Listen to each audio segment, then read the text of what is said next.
My sister passed and left me 250 acres of vines, 400 head of cattle, and a classic Cadillac.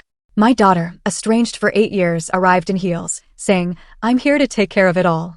But when my lawyer and 2 deputies entered, she backed away, one step at a time. Have you ever faced a betrayal so deep, so public, it left you frozen, wondering if you'd ever truly recover? I certainly did. Just when I thought my daughter, Vanessa, couldn't hurt me more, she stood over my sister's casket at the funeral, in front of 100 grieving faces, and screamed that I was nothing but a parasite, that I deserved none of the vineyard, the cattle, the Cadillac, or the almost $2 million Lydia had left me. What she didn't know was that in that moment, something inside me, something hard and unyielding, finally woke up. And what happened next would make her regret every single word. I didn't utter a sound when her voice echoed off the church ceiling, not when a woman gasped, not even when I saw Samuel, Lydia's vineyard manager, lower his head in disbelief. I just stood there, rooted to the spot, my sister Lydia's casket at the altar, surrounded by lilies and a photograph of her laughing, just like we did as kids. Lydia Monroe, owner of 250 acres of prime vineyard, 400 head of cattle, a vintage Cadillac, and a hefty $1.8 million in cash. And she'd left it all to me. But to Vanessa, that didn't matter. My daughter hadn't spoken to me in 8 years. 8 years of silence since I refused to fund her husband's doomed business venture, a scheme that, even on paper, screamed failure within 6 months.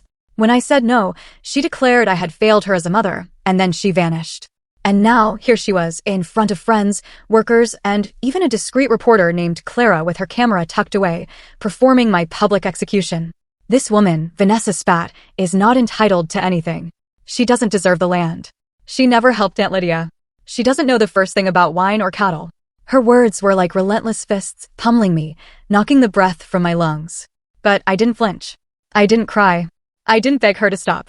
What I did feel, somewhere beneath the scalding shame and the heat creeping up my neck, was something different. Something hard. A kind of weight, pressing into my ribs like armor. It had been growing for years, ever since Richard, her father, had poisoned her against me.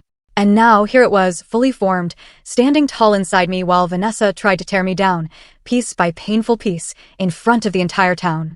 After her outburst, a thick, heavy silence descended, the kind that swallows all sound. The priest was visibly lost for words. People avoided my gaze. A few offered weak, fleeting smiles, but most just looked away. Samuel, solid and dependable, stepped quietly beside me. He placed a gentle hand on my elbow and whispered, "Let's sit." But I shook my head. I needed to feel this sting. Let her finish, I thought. Let her bleed out every last drop of venom. Let everyone hear it. Because the moment she stops screaming, the silence that follows will belong to me. When the service finally ended, I stayed behind. I watched the last of the mourners drift out into the Soma afternoon. Vanessa didn't even glance my way. She left with her lawyer, not a single tear, not a backward look at Lydia's casket. I walked up to Lydia's photograph and straightened the frame. Her eyes were crinkled in that familiar way, just as they used to be when she'd catch me eating grapes straight off the vine, like we did when we were wild little kids. I whispered, "I heard you, Lydia. I know what you wanted. And I won't let her touch it." Outside, in the gravel lot, reporters hovered, unsure whether to approach. I just kept walking. Clara, the young woman with the camera, gave me a small, almost imperceptible nod. Just a nod. But something in her eyes told me the world had seen what happened in that church, and they would remember. Later that evening, I sat at the kitchen table in the old cottage behind the vineyard house. It was the same table Lydia and I used to eat toast at when we were 8 and 10, waiting for the sun to come up so we could run barefoot through the vines. Now, it was covered in legal folders. Maxwell Thornton, Lydia's attorney, arrived promptly at 7. He was calm, almost chillingly so. "Harriet," he began, opening his briefcase, "I'm here to begin the formal reading of your sister's will. As per her wishes, this process will be conducted privately, in your presence only. No theatrics, no drama." He didn't break eye contact until he read the final line. "All land, assets, livestock, personal property, and cash holdings are hereby transferred in full to my sister, Harriet Monroe. I entrust her to preserve this land, as I know she carries its roots in her bones." My breath caught in my throat. Maxwell handed me a sealed envelope. Lydia's handwriting. I recognized the familiar slant instantly. "I'll read it later," I told him, my voice raspy. He nodded. "We have a lot to review in the coming days. But know this, your sister made everything legally airtight. She anticipated resistance." I let out a dry, hollow laugh. "I already felt the first wave crash this morning." Maxwell paused, then stood. "That," he said, his gaze unwavering, "was not the last. He left the folder on the table, tipped his hat, and disappeared into the night. I stared down at the papers. It didn't feel like victory. Not yet.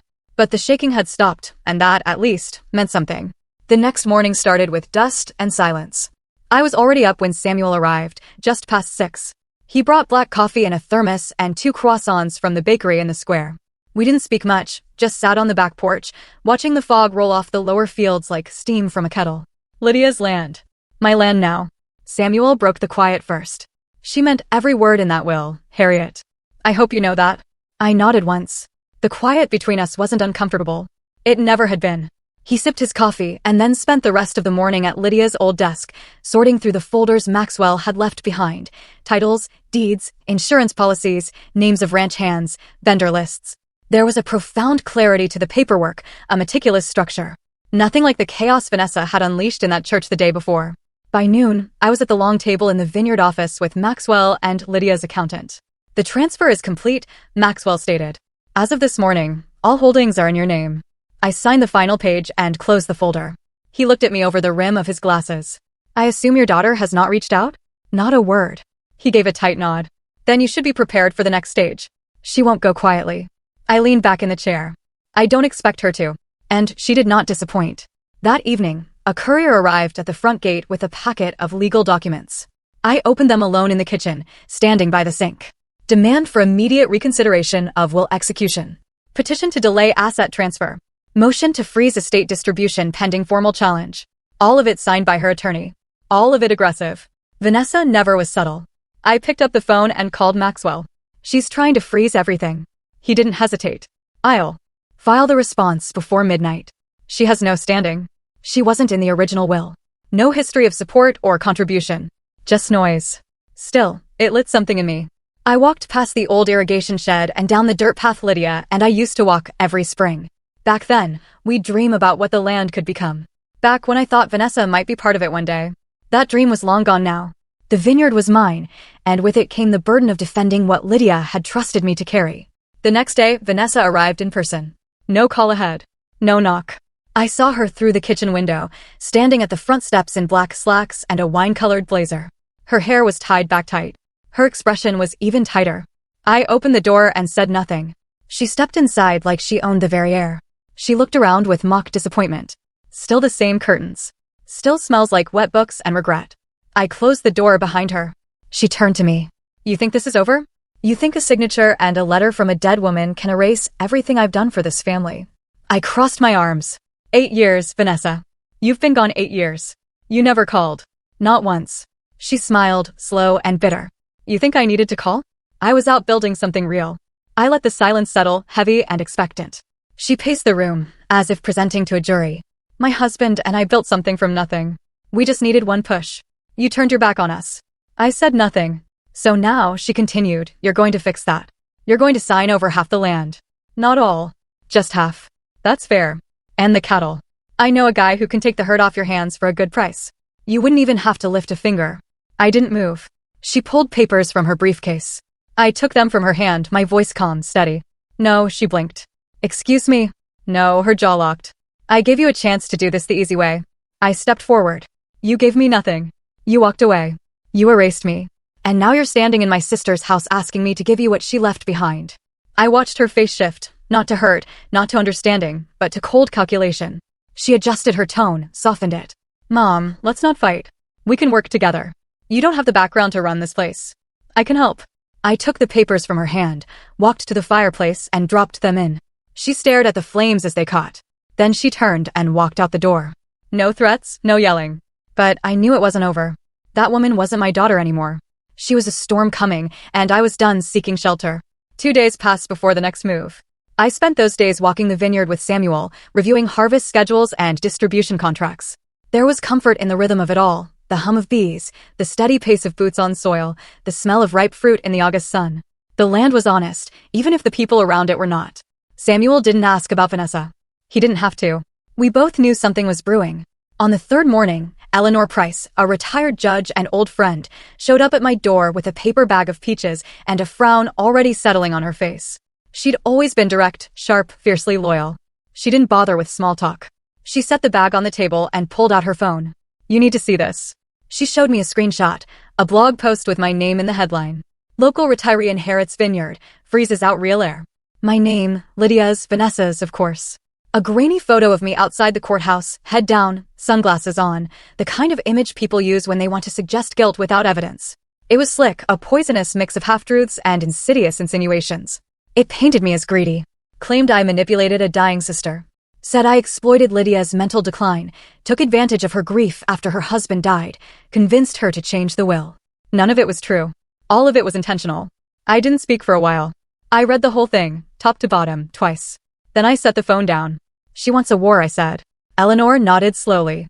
And she wants to win it in the court of public opinion before the law catches up. Later that afternoon, I found Samuel in the equipment shed, replacing a valve on one of the pressure tanks. I handed him the phone. He read the article without saying a word. When he was done, he handed it back. She's going for your throat. Let her. His eyes held mine. You sure? I was. Because I could see it now, clear as glass. Vanessa wasn't here for family or memory or even control. She was here for liquidation. She wanted to chop Lydia's life into parcels and sell it to the highest bidder. She wanted the money in her account, the cattle on a truck, the vines under contract to some private equity firm that would replace the soil with synthetic drip lines and squeeze every last drop out of the land until it broke. She didn't care about what was built. She cared about what could be sold. That night, Maxwell came by to drop off the final trust statements. He also brought a copy of the same blog post, printed and highlighted. This came from her husband's marketing firm, he said without emotion. I traced the domain. Of course it did. She hadn't just decided to attack. She had prepared for it. Maxwell tapped his folder. Her attorney has filed another motion. This one requesting an emergency hearing to challenge the will. I'll handle it, but I want you to be ready. I am. The next morning, Vanessa returned. No warning, no knocking. I heard her voice before I saw her, raised, controlled, performing. I stepped out onto the front porch just in time to hear her talking to one of the ranch hands. I'm sure you're all wondering how long you'll have jobs once my mother cashes out. The man she was speaking to, Jordan, barely 20, looked like he wanted to vanish into the dirt. Vanessa spotted me, her smile spreading wide, her eyes cold. Just making sure everyone knows what's coming, she said, climbing the steps without invitation. I blocked the doorway. You've said enough. She tilted her head. The community deserves the truth. You don't care about this community. You don't even live here. She stepped back and gestured toward the vines. And yet, I was born on this land. You raised me here. That should mean something. It did. Once. She studied me, saw the steel under the quiet. Then she dropped the next blow. I've met with investors. 2 serious offers on the table already. We can both walk away from this with what we want. I said nothing. She leaned in. You keep the house and a little land. I take the rest. It's a win. You don't want the headache of running this place. I kept my voice steady. You think money is the goal? It never was. She scoffed. Then what is this? Pride? Spite? No. Legacy. She turned and walked away. Not defeated, just retreating, regrouping. That afternoon, Maxwell called again. Her legal team had submitted documents questioning my mental fitness, claimed I was under emotional duress, argued that I was too old, too detached from the land, too erratic to be trusted with the estate. They attached statements, none from people who actually knew me, just thin affidavits from paid experts and distant cousins I hadn't spoken to in 20 years. Still, the intent was clear. Vanessa wasn't trying to win in court. She was trying to overwhelm, smear, drown me in papers and headlines and public whispers. She thought I'd fold. She didn't know me at all. I spent the evening rereading Lydia's letter. The ink was dark, the handwriting steady. Lydia had always been exacting. Her words were measured, deliberate. She wrote that I had always known how to wait, how to endure, that I understood the value of patience, of timing, of precision. That was the difference between Vanessa and me. Vanessa shouted. I listened. Vanessa grabbed. I watched. She stormed. I endured. But not forever. I folded the letter, set it in the drawer, and turned off the light. The next phase wouldn't be about defense. It would be about exposure. Let her keep talking. I had something else. Truth and proof and a plan. I met Eleanor at the old cafe across from the courthouse. She chose the corner table, back to the window, eyes on the door. Years of being a judge had made her alert in quiet ways. She wore no makeup. Her silver hair pulled into a knot. Her hands were steady as she poured sugar into her tea. She didn't ask how I was doing. She just waited. I laid the folder on the table. It was light, thin, but it felt like granite between my hands. She opened it. Photos, emails, a transcript of a phone call. Samuel had helped gather it all with quiet precision. He still had connections from the years he spent as vineyard manager under Lydia. Vanessa had underestimated how many people were still loyal to this land. Eleanor scanned the documents in silence. She placed a finger on one of the emails, tapping it once. This is enough to ruin her in court. She didn't mean it as a threat, just a fact. Vanessa had been working with a commercial developer based in Nevada. They had been in talks to parcel the vineyard into private estates and winery resorts. The emails revealed her intention to dissolve the foundation Lydia had set up, to remove the farmhands, bulldoze the cottages. None of this had been discussed with me.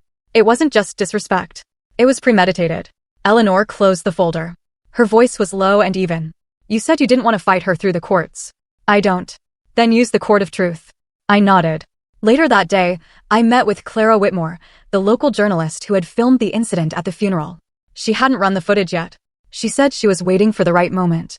I told her it was time. I handed her the folder. Her eyes widened as she flipped through the contents. She asked for a quiet room and a few hours. I gave her both. By sunset, she had assembled a report. She showed me the first cut. No music, no edits, just truth layered with more truth. Vanessa yelling at the funeral. The footage zooming in on faces turning away, then documents, voiceovers, screenshots of the emails lined up with dates and names. A clear path from her arrival to her intentions to sell. It was clean, harsh, honest. I asked her to hold it for one more day. I had my own work to do. That night, I unlocked the small safe Lydia kept in her office. The combination was the same one she used for everything: birth year, graduation year, wedding date. Inside was a stack of letters and a digital recorder. I charged the device and played the most recent file. Lydia's voice filled the room. She spoke slowly, carefully, like she was afraid of running out of time. She talked about Vanessa, about her charm, her manipulation, how she had once believed Vanessa would carry the family's legacy until she learned otherwise. Lydia spoke of betrayal, of disappointment, of how Vanessa had pressured her to change the will, how she had cried when Lydia refused, and how Vanessa in response had disappeared for 3 years. She closed the message with a sentence that pierced my chest. I'm leaving it all to you, not because you want it, but because you won't sell it. I saved the recording and made 3 backup copies. The next morning, I invited Maya to walk the fields with me. She had been quiet the past few days, keeping her distance. I didn't blame her. This wasn't her fight. She had come here to learn about winemaking, not get caught in a family war. We walked the rows in silence. The grapes were nearly ready, full, firm, sweet. Finally, she said, I saw the blog post. I didn't believe a word of it. I thanked her. I told her about Lydia's message, about the video Clara had built, about the town hall meeting happening in 2 days.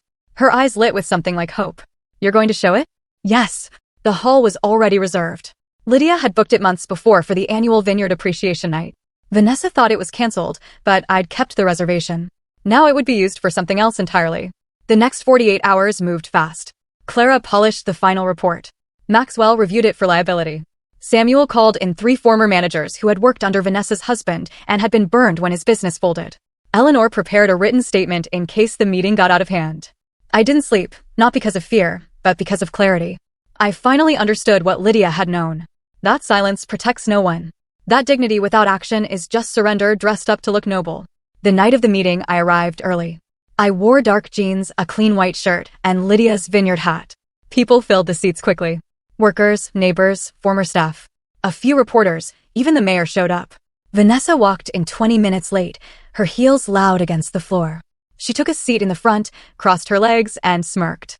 She thought this was another attempt at public sympathy. She didn't know the screen behind her would show her own emails. The lights dimmed. Clara stood and introduced the report. She didn't embellish, just stated the facts. The video began. You could hear a pin drop. No one moved. When it ended, the room sat in stunned silence, then murmurs, then voices. Samuel stood and spoke, then Eleanor, then a field worker who had been with the vineyard 21 years. They spoke of integrity, of trust, of what Lydia had built. Vanessa stood, red-faced. She tried to shout over the noise, but no one was listening anymore. I walked to the microphone. I looked out over the room, then I looked at her. You came here for money. I came back for memory. She opened her mouth, but there was nothing left to say. The meeting ended with a vote, a symbolic one, support for Harriet Monroe as sole steward of Lydia's estate. Every hand went up, even Myers. Vanessa walked out alone, and this time, no one followed. The fallout began before the chairs were folded. By the time I returned home from the town hall meeting, Clara's report had already been clipped into short segments and shared across every corner of Sonoma County. The clip of Vanessa's voice screaming at the funeral. The email showing her agreement to bulldoze the barn. The spreadsheet with a breakdown of projected profits from luxury resort parcels. It was all over social media. I didn't post a word myself. I didn't have to. The town did it for me. At sunrise, Samuel texted me 2 words. It started. By noon, the wine co-op pulled Vanessa's name from their board. By evening, one of the 2 investors she had mentioned in our last confrontation sent a letter to my attorney, requesting formal withdrawal from all discussions regarding vineyard development. The silence coming from her side was telling. For the first time since Lydia passed, the pressure shifted. It wasn't just mine to carry anymore. The community had seen. They had heard. And whether they supported me out of respect, guilt, or clarity, it no longer mattered. The line had been drawn. Eleanor came by the next day with a folder in her hand and a set to her jaw that I recognized from the courtroom. She sat down at the table and opened the folder. I need you to see this, she said. It was a copy of a contract Vanessa had drafted but never filed. A sale agreement. She had intended to hand over 3 parcels of Lydia's land to a developer under a silent deal, contingent on her contesting the will and obtaining temporary control. She would not have succeeded, but she had tried, and in writing. The deal had fallen apart the moment Clara's footage aired, but the document remained. It was enough. Eleanor met my eyes. I've already submitted it to the local land commission. If she tries again through another name, they'll flag it. I closed the folder. It was all beginning to settle. I should have felt relief, but there was still one part left. Vanessa hadn't left town. She hadn't apologized. She hadn't responded to the footage, the meeting, the backlash. She had gone quiet, and that, more than anything, meant she was planning something. That evening, I walked through the vineyard with Maya. She hadn't said much after the meeting, but I could tell something had shifted in her, too. We walked past the oldest section where Lydia's favorite rows still produced small, sweet fruit that reminded us both of summers long gone. Maya paused and looked at me. I've never seen a room turn like that before. You didn't raise your voice. You just told the truth. I nodded. Lydia used to say, a lie makes noise. Truth does not need to. She smiled and walked ahead, but I stayed back. There was something I needed to do before the sunset. I returned to the house and opened Lydia's safe again. There was one letter I had not touched yet. It was addressed to the foundation board, dated 3 weeks before her death. In it, she stated clearly that under no circumstances was Vanessa to be included in any decision-making capacity related to the land, the foundation, or the business operations. She had written it as a precaution. Now it would become a tool. Maxwell reviewed it that evening and nodded once. This makes it airtight. She has no path forward now, not legally, not reputationally. The next morning, I drove into town for errands. People looked at me differently, not with pity or curiosity anymore, but with something else, recognition. The woman behind the counter at the feed store handed me my receipt and said quietly, you did good. It wasn't praise. It was permission to stand tall, to keep going. When I returned home, I found Vanessa's car parked in front of the main house. She was sitting on the porch swing, arms folded, eyes hard. She didn't rise when I stepped out. I stood at the bottom of the steps. She stared at me like she was calculating again, but this time the math was failing her. You humiliated me. I didn't respond. She stood. You made me look like a monster. Still, I said nothing. You think this is over? I held her gaze. She blinked first. I could see it. The crack. She wanted to scream, but there was nothing left to scream about. She had tried everything: pity, intimidation, manipulation, public shaming, legal threats, online defamation. None of it worked. Not because I was stronger, but because she underestimated what it meant to carry history. She stepped off the porch and walked past me.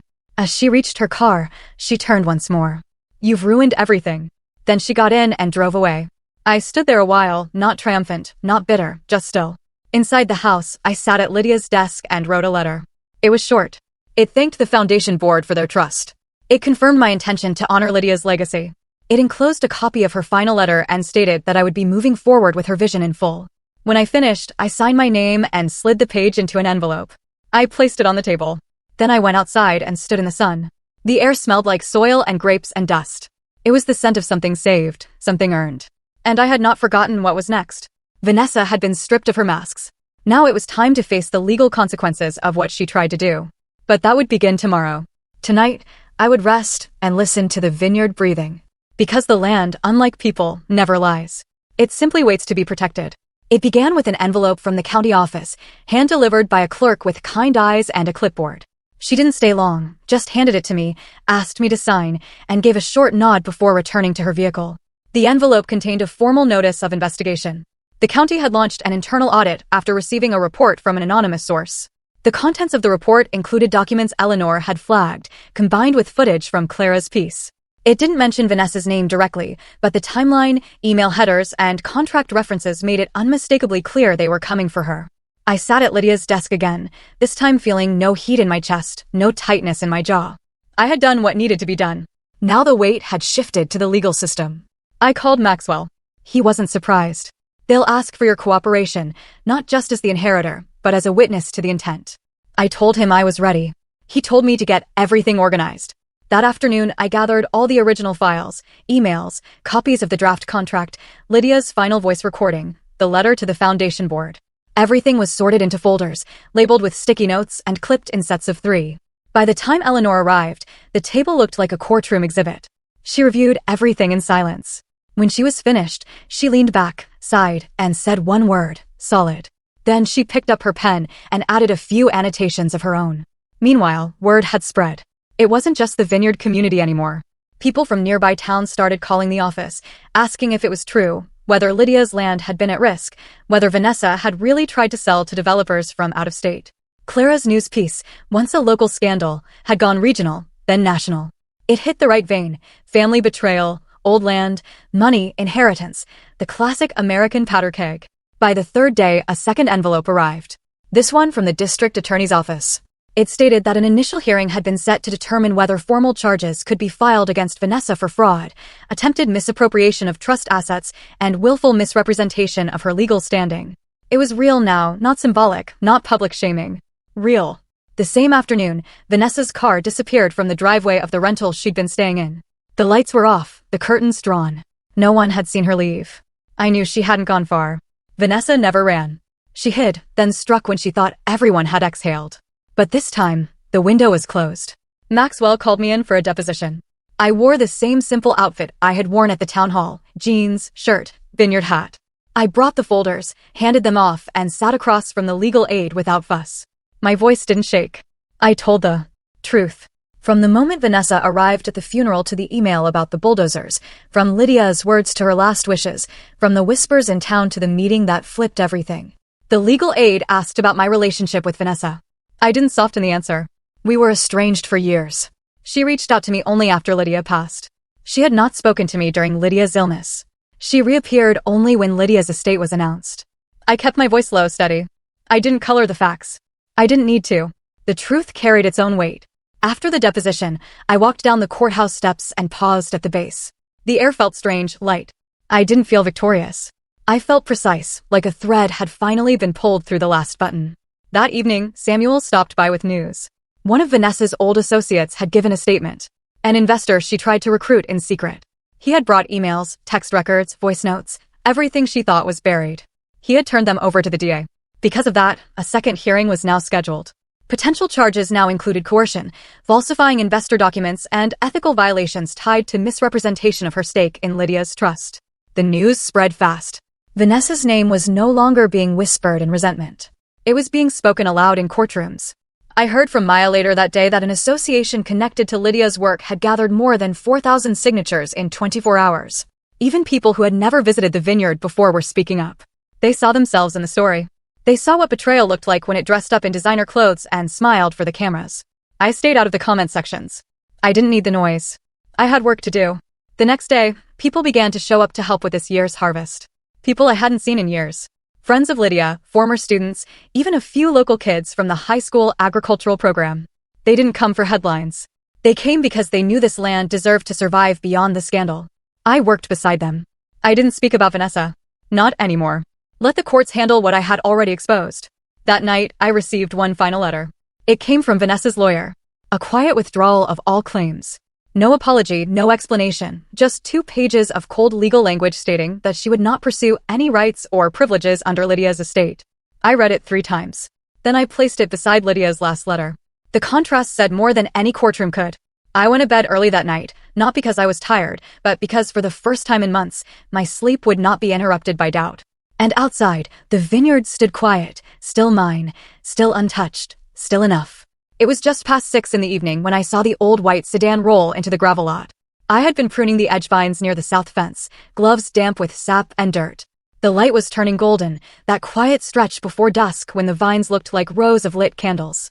I heard the door close, not slammed, but not gentle either. She stood at the edge of the field like she didn't quite know how to move forward. Her hair was pinned up too tightly. Her face looked drawn, the cheekbones sharper than I remembered. The suit she wore had clearly been pressed that morning, but the shoulders hung stiff, like she'd worn it all day with the weight of something heavy in the pockets. Vanessa didn't speak first. She just waited. I peeled off my gloves, tucked them into my back pocket, and stepped through the rows until I was standing 10 feet from her. The silence between us wasn't fragile. It was dense. She looked me in the eye, so I nodded once. A signal, not of welcome, not of forgiveness, just recognition. She followed me to the back porch. I didn't invite her inside.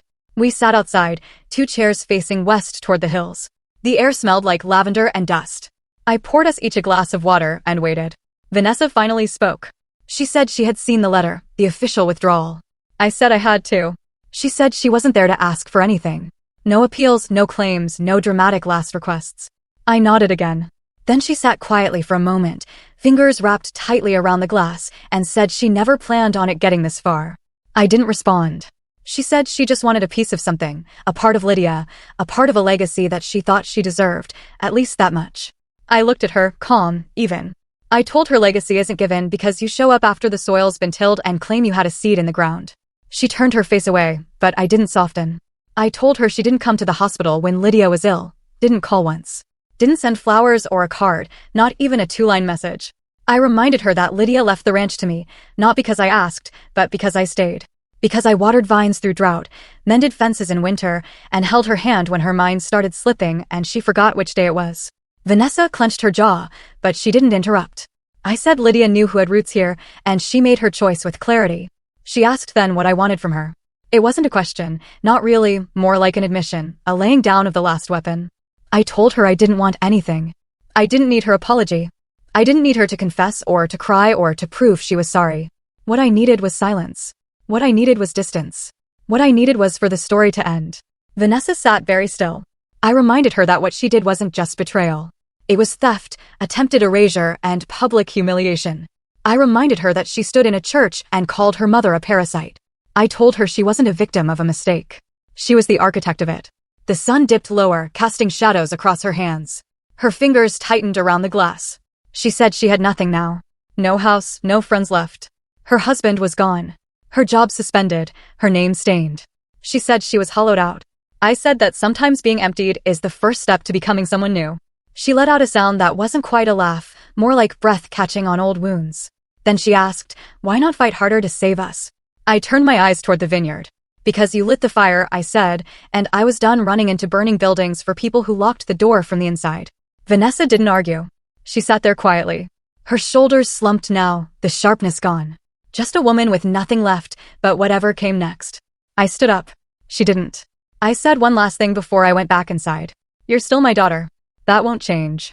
But love without respect is just a wound we keep pressing on." I walked away. I didn't turn around. Inside, I stood at the window and watched her sit alone for a few more minutes. Then she stood, walked slowly to her car and drove off. No goodbyes, no drama, just an ending. That night, I didn't write anything down. I didn't relive it. I didn't tell Samuel or Eleanor or Clara. Some things don't need repeating. They need closing. I closed the door. I poured myself tea.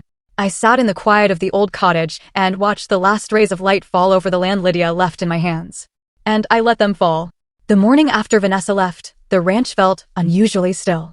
Not silent, but settled. The kind of quiet that comes after something heavy has been removed. I woke up before sunrise, as I always did. But this time, I sat on the edge of the bed for a few extra minutes. My hands rested on my knees, and for the first time in years, I didn't feel the usual weight pressing on my chest. I didn't make coffee right away. I let the wind bring in whatever it wanted. The smell of damp earth, the faint perfume of crushed lavender, the rustle of birds waiting in the vines. Everything felt lighter, even the dust. I didn't feel victorious. That wasn't the right word. There had been no celebration, no slamming of doors, no applause. What I felt was closer to clean, like I had taken a deep breath after years of holding it, like I had stepped out of something dark and into air. I ate breakfast on the back porch, just toast and eggs. I didn't want much. The wind had picked up a little, and the leaves danced across the wooden deck in swirls. The old dog, Clovis, came and rested his chin on my knee. I scratched behind his ear. Neither of us needed to speak. I knew the days ahead would not be simple. The wound between Vanessa and me hadn't disappeared. It had simply been cauterized. It would scar, but it would no longer fester. That was enough for now. I spent the morning walking the property. It was something Lydia used to do. She called it touching base with the land. I followed her old paths down by the orchard, through the low fields, past the shed where we used to store rainwater. I let my fingers brush over the wild herbs that had crept up along the fences. I stood at the edge of the vineyard and watched the rows of vines, some thick and ancient, some newly planted just a year ago. I thought about how long it had taken for them to grow, to take root, to bear fruit. There was something deeply honest about their process. They didn't rush. They didn't complain. They simply did what they were made to do, season after season. I walked past the barn and into the cattle pens. The calves were restless that morning. A few of them kicked up dirt and snorted at each other. I tossed some hay into their trough and leaned on the gate for a while. I watched them settle the way they always did. It reminded me that life continues, no matter how dramatic the day before might have been. Around noon, I went back inside and opened the big ledger in the kitchen. Lydia's handwriting filled the first half. My own filled the second. There were still bills to pay, accounts to balance, deliveries to confirm. The life of the land didn't pause for personal battles. It demanded attention, and I gave it. But between the numbers, I paused to think, not about Vanessa, not even about what had happened. I thought about what would come next. The ranch had always belonged to Lydia, and now it belonged to me. But soon it would need to belong to someone else, not just legally, but in spirit. Someone who would love it the way we did, not out of obligation, but out of reverence. I made a call to Eleanor that afternoon. She answered on the second ring, her voice steady as ever, brought a kind of calm I hadn't realized I needed. I asked if she could come by next week, just to talk. She said she'd bring tea and ginger scones. Later that evening, I pulled out the wooden box from the top shelf of my closet. Inside were old photographs, notes Lydia had written me over the years, and a few pieces of jewelry I hadn't worn in decades. I sifted through them slowly, holding each one like a fragment of something I hadn't finished understanding. One photograph stopped me. It was Lydia and me, leaning against the porch railing, wine glasses in hand, both of us mid-laughter. I must have been in my late 40s. She had just turned 60. I remember that day. The sun had been relentless. We were covered in dust, hair pulled back, boots muddy, but we laughed like we had discovered something ancient and joyful. That photo reminded me of who we were before the bruises and the bitterness. Before Vanessa and the silence and the accusations. It reminded me that joy had lived here once, unshaken, wild, and free. That night, I lit a candle in the kitchen, not for ritual, just for light. I left the windows open, let the wind move through the house. I wrote in my notebook, something I hadn't done in months. I wrote about the weight of silence, the sharpness of memory, the ache of motherhood. I wrote that forgiveness is not the same as forgetting, that it does not come wrapped in warmth or tied with ribbons. It arrives slowly, dragging its feet, asking nothing except that we be willing to stop feeding the fire. I didn't write Vanessa's name. I didn't need to. Some things are better left between the lines. By the time I went to bed, the candle had nearly burned itself out. The house smelled of cedar and smoke. I closed the windows gently, locked the back door, and checked on Clovis. He was already asleep, curled near the fireplace. I turned off the lights, climbed under the quilt, and lay there listening to the wind outside. And for the first time in a long while, I felt something begin to settle deep inside my bones. It wasn't happiness, not yet. But it was peace. The sun rose behind a soft veil of clouds that morning, casting the vineyard in a silver light. I stepped outside with a mug of black coffee wrapped in my old flannel shawl. There was no wind, just a stillness that felt like the world was holding its breath. The air tasted like change. I had spent the past few days thinking, walking, and listening. Lydia's absence no longer felt like a wound. It had become a space. And in that space, I realized what needed to happen. This land was no longer just a memory of her. It was my responsibility, my voice, my way of choosing what legacy looked like now that all the old scripts had burned away. So I dressed, not in denim or mud boots, but in slacks and a crisp blouse. I drove to town. The tires hummed against the road, steady and grounding. I didn't listen to music. I didn't need distractions. My first stop was the attorney's office. Eleanor met me at the entrance. Her smile kind but unreadable. She led me into the same conference room where months ago I had been handed Lydia's will, trembling like a child. This time, I was the one holding papers. I handed her a folder. Inside were instructions, new ones. I told her I wanted to restructure the estate. I would be keeping ownership of the house, the vineyard, and the cattle until I passed. But I wanted to create something bigger than a simple inheritance. I wanted a trust, a community endowment in Lydia's name, one that would offer grants, mentorship, and legal support for women over 50 restarting their lives after loss or betrayal. Eleanor leaned back, reading. I watched her eyes move across the page, calm and careful. She said very little at first, just a few clarifying comments. I told her I didn't want it to be flashy or overly charitable in appearance. This wasn't about publicity. It was about control, about clarity, about rewriting the rules of what it meant to protect someone you loved, even after they were gone. Then I added a clause. Vanessa would receive nothing, not because I was angry, but because I was finally done negotiating my worth. When Eleanor nodded and promised to begin drafting the documents, I thanked her. I didn't smile. I didn't cry. I simply picked up my shawl, folded it over my arm, and left. Next, I visited the Vineyard office. I called a staff meeting. Small team, just 7 people. Some had worked with Lydia for over 2 decades. Others were newer, still finding their rhythm. They looked at me with a mix of expectation and fatigue. I told them the ranch would continue as it always had. No one was losing their job, no abrupt changes. But I would be introducing a new line of business, a community initiative offering weekend training programs on sustainable agriculture and wine production for women over 50 looking to rebuild careers. Some faces lit up, others looked confused. I handed out outlines, left space for questions they didn't voice, and ended the meeting. After that, I returned home. I moved through the house with purpose. I started with the guest bedroom, took out the floral bedding Vanessa had once chosen when she used to visit, packed it in a box, replaced it with Lydia's quilt. I changed out the frames in the hallway, removed the wedding photo of Vanessa and Todd, put up pictures of harvest days, Lydia beaming behind rows of grape crates. I walked into my office, opened the bottom drawer, and pulled out the old tin box, the one filled with letters from Vanessa. I reread a few, some full of affection, some filled with bitterness. Then I put them all in a manila envelope, sealed it, and wrote her name across the front. I didn't throw it away. I placed it on the top shelf of the closet, out of reach, but not erased. The next day, I began making calls. One to Alma Vasquez, a woman I had met once through Lydia, widowed at 58, left with debt, a collapsed roof, and no pension. Alma had since built a tiny jam business that now sold at local farmers' markets across 3 counties. I invited her for lunch. Another call to Jeanette Waller, a former high school teacher who had been ousted quietly after a divorce scandal. She had experience in adult education. I asked if she'd be interested in designing workshops for the ranch's training weekends. By the end of the week, I had 6 women lined up for the first evening. I sat on the front porch with a glass of Lydia's Merlot. The sky burned gold behind the hills. I watched the vines bend slightly in the wind, whispering among themselves like women trading secrets after a long day. I wasn't trying to build an empire. I was simply trying to anchor myself in something that felt honest. Then, just as the sun began to dip behind the ridge, a car pulled up. It was Todd. He stepped out in pressed slacks and a navy shirt. No tie. He walked like a man who still believed charm could solve anything. I stayed seated. He didn't ask to come in. He just stood there, hands in his pockets. He said Vanessa wanted another conversation. He said she regretted how things went. He said the money wasn't the issue, that she felt hurt, abandoned. I didn't move. I didn't offer a chair. I told him Vanessa had chosen her silence. She had thrown her line in the sand long before Lydia died. I wasn't about to drag myself over broken glass to reach a hand that only ever pointed blame.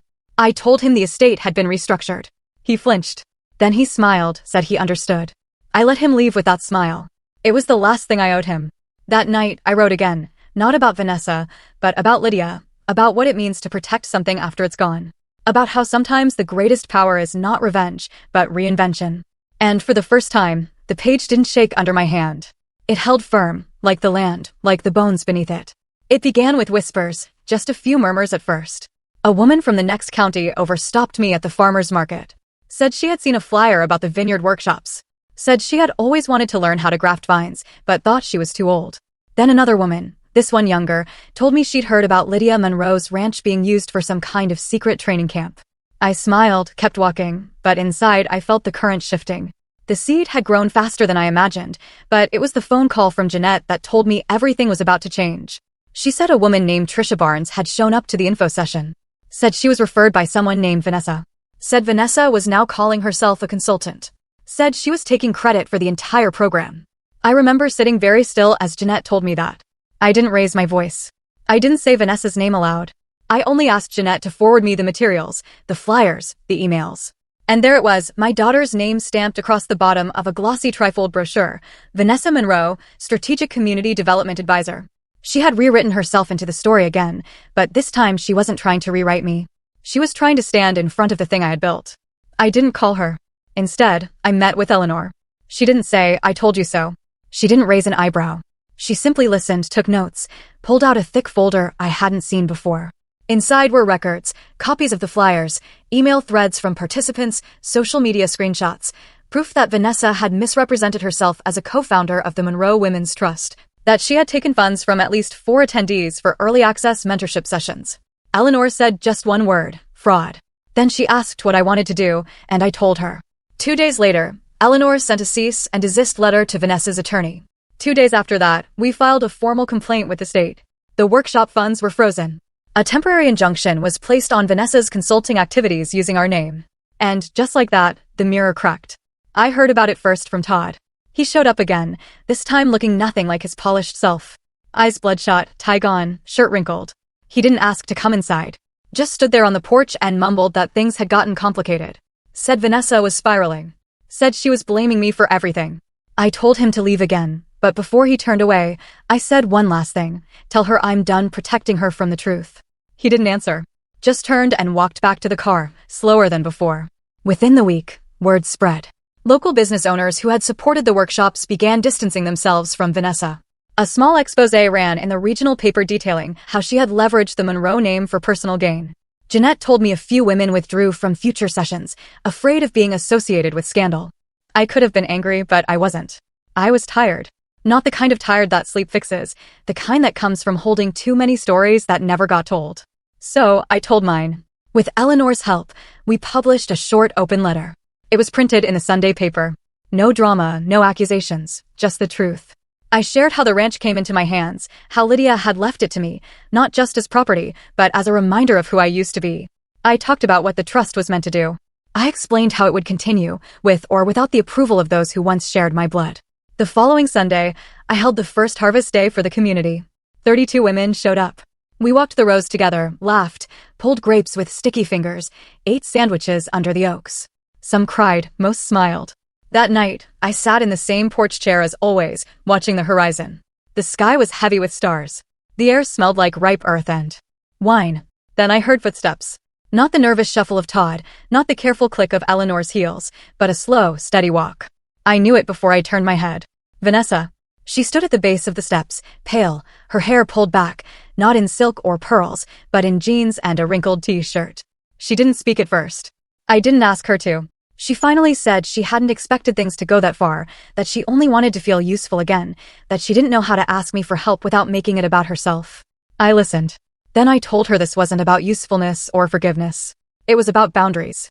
I told her I wished her healing, but not in my house, not on my land, not in my name.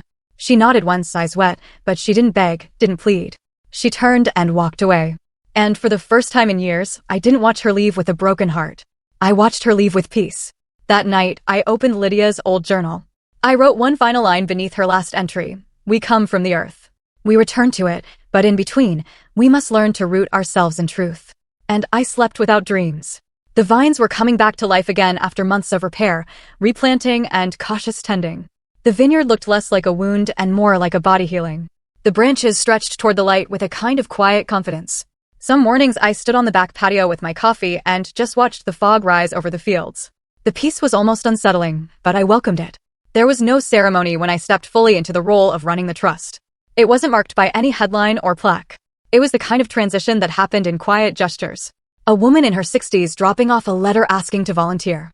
A high school girl asking if we accepted applications for mentorship. A retired professor emailing with interest in teaching workshops about self-reliance and land stewardship. It all came in slowly, gently, like rain you didn't notice until the ground softened beneath your feet. Jeanette became my right hand without either of us saying so. She stopped calling me Miss Monroe, just you and we now.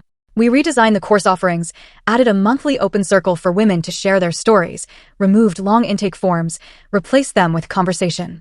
One Tuesday afternoon, Jeanette brought me a wrapped box. Inside was a simple wooden sign, carved with the name we'd spoken aloud only once before, the Lydia Monroe Women's Circle. I didn't cry, but I felt something loosen in my chest. A tension I hadn't known I was still carrying. We mounted the sign by the barn entrance. No announcement, no ribbon, just there, waiting. By late April, the ranch was no longer just mine. It had taken on a rhythm again. People showed up on Saturdays with pie or jam or folding chairs. They left with cuttings, advice, or sometimes just a warm hand on their shoulder. No one asked who owned what. No one asked about Vanessa. I stopped offering answers. The Cadillac sat under the carport, still in mint condition. Some days I thought about selling it. Other days I imagined restoring it fully, repainting it in Lydia's favorite shade of hunter green. But most of the time, I just left it there, a relic, a reminder. Eleanor still visited, though less frequently.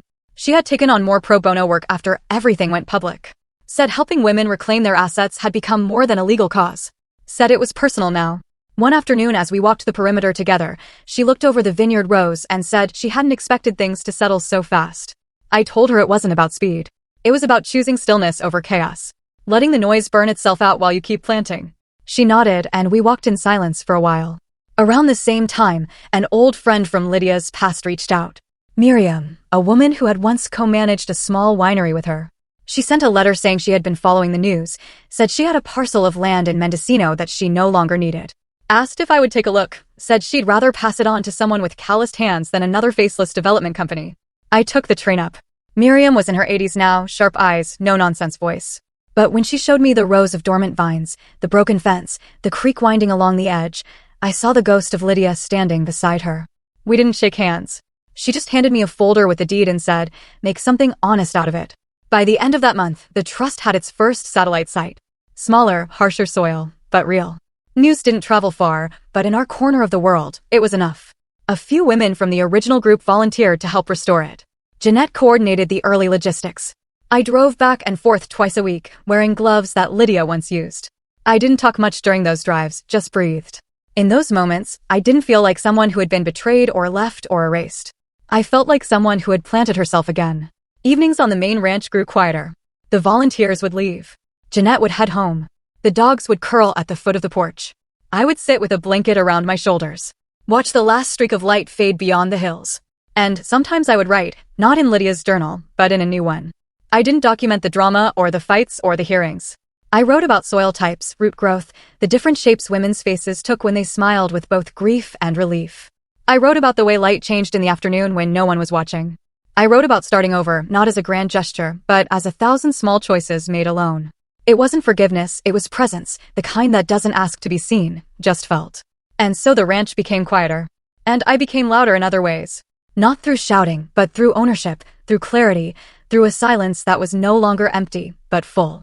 By the end of the season, I had started planning something new. Not a class, not a workshop, a legacy. But that's for another chapter.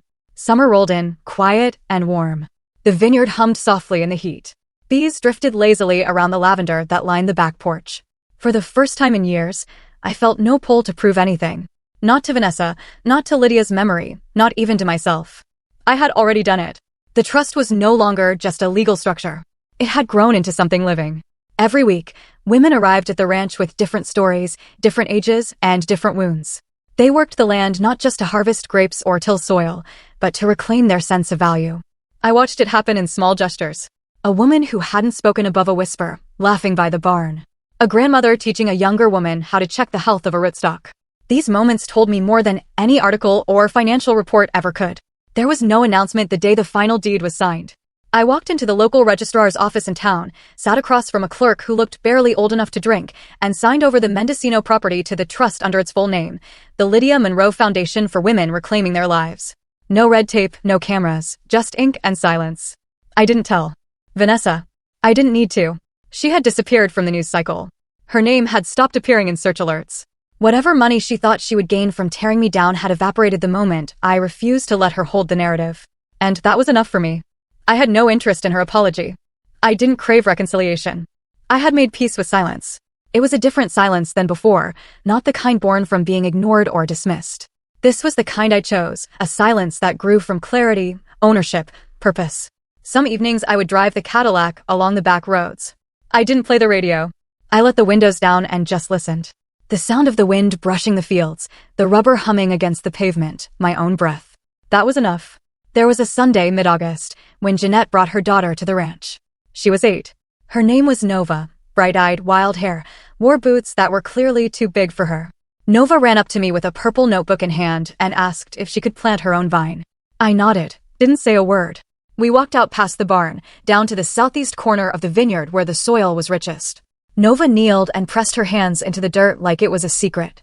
She dug a small hole, placed her seedling gently, and whispered something I couldn't hear. When she looked up, she smiled with all her teeth. That night, I wrote in my journal, not about betrayal, not about court battles or titles. I wrote, today, a little girl named Nova planted her future beside mine, and it was enough. In the days that followed, we prepared for the first annual gathering of the circle. Women from across the region came together on the ranch. Some brought their daughters, others came alone.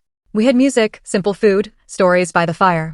When it was my turn to speak, I stood in front of them, looking out at the vineyard, bathed in amber light, and said one sentence: this land was once a battlefield. Now it's a table, and there's room for every one of you. I didn't cry. I didn't need to. They understood. By the end of the night, the barn was filled with laughter. Not the kind that covers pain, the kind that rises from it. I didn't see Vanessa again. Not at the ranch. Not on the news. I don't know if she ever healed. I don't know if she ever looked back and saw the damage she left behind. But I stopped needing answers.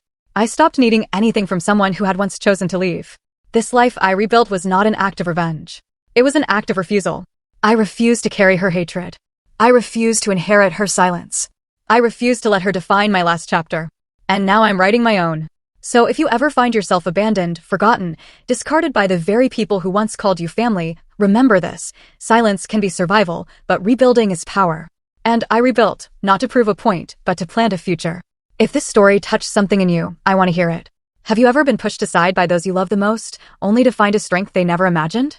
Tell me what you think in the comments below. I really want to know. Thanks for watching. Take care. Good luck.